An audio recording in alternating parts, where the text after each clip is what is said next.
welcome to SVG-TV News for Thursday, May 16, 2019. I am Investor Boynes with the details.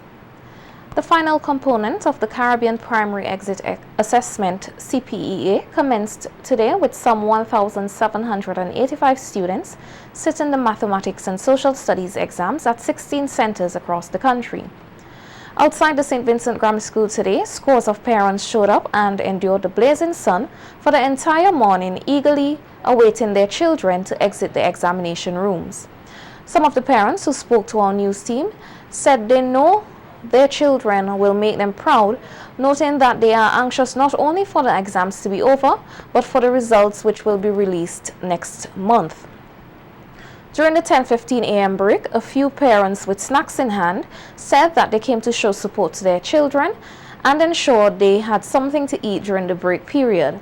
The children were, however, not allowed out of the school compound. Yeah, I brought stuff to her. Okay. But happy for the she. Hope she do she best. Never in all my years to come and stand up here, but it's my grandson I'm standing waiting for. Let's stand something for him. And I give him my blessing. That I pray that he do well today. Just pray to God that he do well, you know. We're confident. Yes, I know she's going to do good, so that's a good thing. Yes. Our news team also spoke with some students during the break period who had mixed feelings about the mathematics multiple choice paper. Mr. Maths was easy. How is the exam? Good. Miss it easy, miss. It's in hard. It's but the maths kind of hard, miss. The maths. Yes, please, miss. Miss, it was difficult. Miss, it was hard. Miss, it been easy, miss. It be real easy. It was very good. Tomorrow, the students will return to the examination rooms to sit the language arts and science multiple choice component of the exam. Each multiple choice paper consists of 50 questions. The students are given 1 hour and 15 minutes per paper. The multiple choice papers taken over the 2-day period will amount to 60% of the final score each student will receive. The Ministry of Health, Wellness and the Environment is already taking action to deal with an incident which occurred on Tuesday at the Accident and Emergency Department at the Milton Cato Memorial Hospital. A video circulating on social media and elsewhere shows a woman lying unresponsive on the floor at the doorway of the A&E department while hospital staff and others look on. A number of persons who have seen the video have been critical of the action or lack thereof taken by the hospital staff to provide assistance to the unresponsive woman. In a statement issued yesterday, the ministry said it expects a responsive and caring attitude to always be displayed to all persons who go to a health facility for services, and that it sincerely regrets the disturbing incident seen on the video, which is entirely unacceptable. It said it has ordered a thorough investigation into the incident and has also requested urgent reports which would be forwarded through the Permanent Secretary to the Service Commissions Department, which will form the basis for any further action if necessary. In a follow-up news release issued today, the ministry said it has referred the ward manager at the A&E department to the Public Service Commissions Department and the Nursing Council so they could review the matter. The release noted that the ward manager did not respond appropriately to the situation of the female seen in the video lying on the floor near the door at the A&E department. Yesterday, the ministry indicated that the woman was treated and admitted to a ward at the hospital for continuing observation and care. Infectious disease specialist Dr. Jose Davy is encouraging Vincentians to look out for the signs and symptoms of leptospirosis and get the necessary treatment as early as possible. Persons may become infected on direct contact with urine, blood, or organs of an infected animal or water through the skin or mouth. Dr. Davy said the symptoms of leptospirosis manifest in 2 phases and describes what happens in the first phase. It has an incubation period of roughly 5 to 14 days, with mostly about 10 days. So you get exposed to leptospirosis, and in 10 days you start coming down with the signs and symptoms. So, signs and symptoms of leptospirosis. We have 2 phases. The first phase is no different as if you have the flu. So the persons would have very high fevers, headaches. They may get a little reddening of the eye, which we call conjunctival injection. So you may see like it looks as if there are blood vessels in the eye.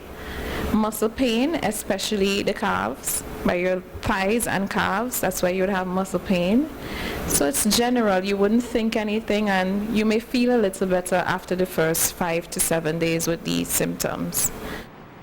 An infected person's life could be in danger if the symptoms move on to phase 2. Dr. Davy explains why this phase is so dangerous. Of the persons, they can go on to having complications, which is what we call phase 2 and wheel syndrome. And what can happen to those persons, what's happening in the body is that you're literally bleeding on the inside because your blood vessels are now permeable and all the blood is leaking out. So the persons can have pneumonias, they can have meningitis if the bleeding happens in the brain. They can have cardiac rubs, pericardial effusion. It starts affecting the heart and the heart rate goes up. So the person can pass from what we call hypovolemia. And that's when the kidneys and the liver and everything essentially shuts down. So every year, unfortunately, we have deaths by leptospirosis, and this is because persons don't come in the early stages. So they stay at home for the first phase that I described, and because they felt maybe a little better for a day or two, and by the time they come into the hospital, they already have their kidneys and their liver shutting down. And at that point, it's very hard to try and do something for them. No flu, and I always repeat this to my patient, should last more than 7 to 10 days. If you're experiencing flu-like symptoms and that period of time has passed, something else is wrong. You really should get checked out. The infectious disease specialist further explained who is most at risk of contracting leptospirosis and how they can protect themselves. The treatment for leptospirosis is very simple. It's a penicillin drug, or you can use doxycycline or a ceftriaxone. So we have all of these drugs available, but we just need for persons to come early enough to have the test done and to get treated. So if you're a farmer or if you have to handle animals, you should always make sure you're wearing boots, especially those who go out in the fields. If you have to wash down the pig pens or whatever, make sure you're protected. If you're a meat handler, maybe the use of gloves can protect you because you don't know if this animal would have had a disease and then you may cut yourself. That's also a way of getting it. So those precautions. Even pets, because dogs can spread leptospirosis. And as we know, rats are more prominent for spreading leptospirosis. So proper control of your environment. You don't leave, ends of foods around to attract the rats. And if you have a vacant lot, I know they love that kind of a plantation like vegetation. So it's good to keep everything nice and flat so you don't leave a house for them. Single parents have been encouraged to use the knowledge and skill gained from the single parent program to advance themselves and their family. The advice comes as the Ministry of National Mobilization yesterday hosted the 2019 orientation ceremony for its single parents program. The program is in its 4th year with over 30 parents participating this year. The program was designed to give single parents the skills needed to sustainably provide for themselves and their family. Speaking at the orientation ceremony for the 2019 batch, Acting Coordinator Lafleur Kwame Harry said single parents face many unique challenges and believes the skills will be taught in the program will help them tremendously. Family, based on the interventions we give you, you can use these tools to be able to help yourselves and also for your family so that your children can be able to go to school, you can be able to gain a skill so that you can be either self-employed or be employed within the government service or in the private sector. And I know that Ms. George, who is the program officer, most of you would have dealt with her from the period of application. she would have indicated to you it is an empowerment program. We have different components, be it agricultural, skills training, pursuing higher education. We have the therapeutic interventions such as counseling support and also the cash transfer, the social protection package. These are tools in which we provide to you as clients so that you use them within your 2 or 3 years of period in this program so that you can advance yourselves. Kwame Harris said as part of the training program, participants will be engaged in backyard gardening and explained why this component is important.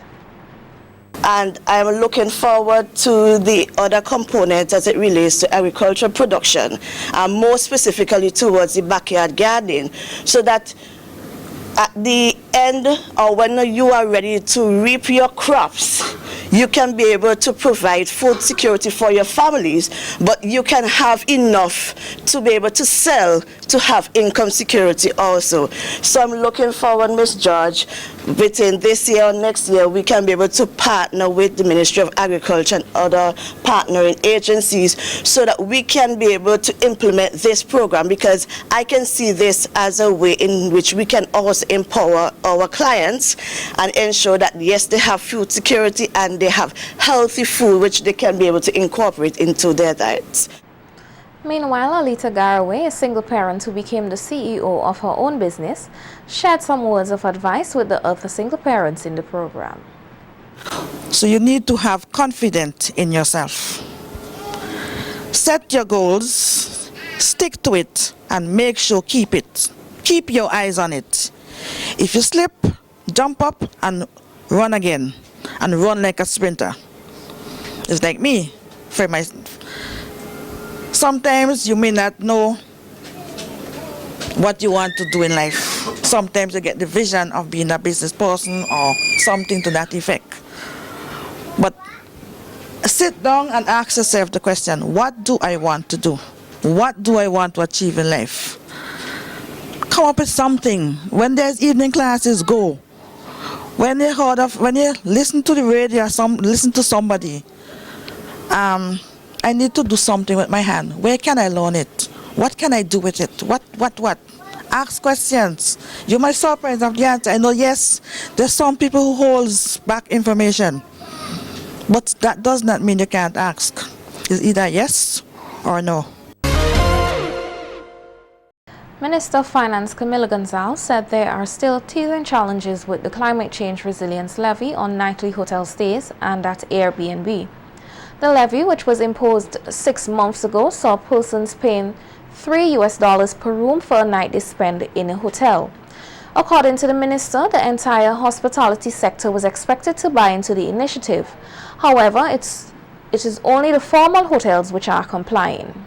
Now for about 6 months, and it's going fairly well in terms of collections from major hotels. The levy also applies to less formal engagements, like, for example, your Airbnb type stay over and casual villa stays. And we still have not yet caught all of those entities in the net for the collection of this levy. Minister Gonzalez said that the government is putting additional measures in place to ensure other smaller hotels and Airbnb comply. He noted that a memorandum of understanding should be signed soon to put into effect certain taxes that government will collect from these entities and others. Response from the formal hotel sector has been good, but the Department of Inland Revenue is now going out to the sort of less structured hospitality players to inform them that they too have to apply this levy. We've also spoken to Airbnb, the corporate Airbnb, and we're about to sign a memorandum of understanding with them where they would collect certain taxes due to the government at their level. The monies collected from hotels for the climate resilience levy are expected to assist with SVG's climate resilience programs. The West St. George Secondary School Girl Guides Environmental and Art Club recently teamed up with the Resistance Heartbeat Drummers to clean and repaint the Belair Mineral Spa. A news release said the clubs from the West St. George Secondary School decided to clean up the mineral spa to help beautify the tourist attraction and to also strengthen the community ties with the school. The cleanup campaign was also supported by the Central Water and Sewage Authority, who donated cleaning supplies and paint. The release said a decision was taken by the clubs to continue this cleanup campaign once every term. SVG will observe World Hypertension Day tomorrow, Friday, May 17, 2019. The theme for World Hypertension Day 2019 is Know Your Numbers, with a goal of increasing high blood pressure awareness in all populations around the world.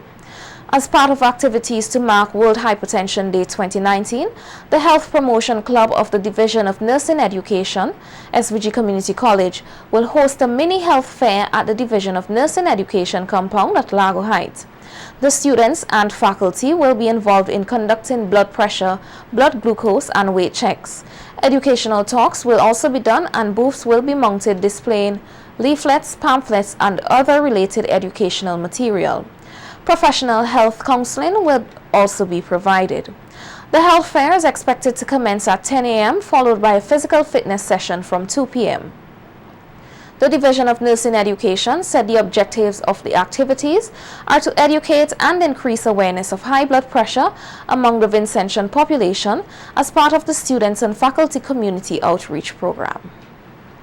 Carnival Beat is coming right up. All right.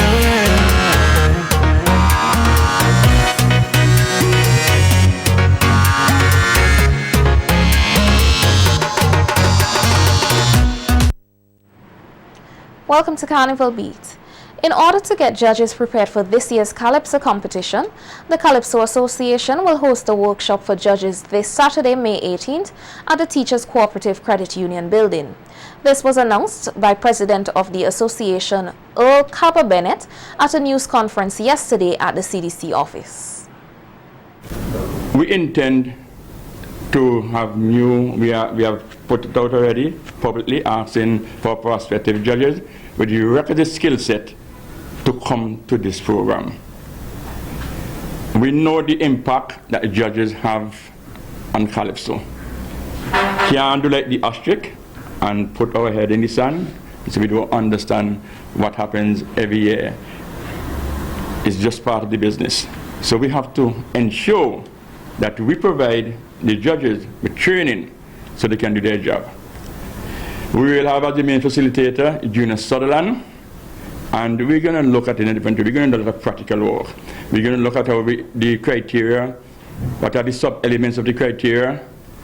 The criteria out of my head I think is lyrics 30, melody 30, rendition 20, presentation 10, and originality 10. The venue for this year's Raga Soca semi-finals has been shifted from the decommissioned E.T. Joshua Airport tarmac to Rawaku. The event will be held on June 22nd.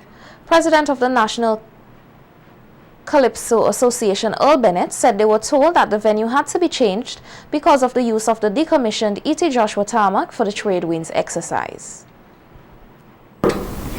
This year, regretfully and unfortunately, it will not be held there. What is the reason? It is the venue for the RSS exercises, trade winds. They'll be here soon, and they will be there until I think the 24th of June, something like that. So it's not in my purview because I'm not the CDC rep for that show, but I'm the Calypso president, and I've been advised that the new venue is Rawaku. So June 22nd, Rawaku. All right.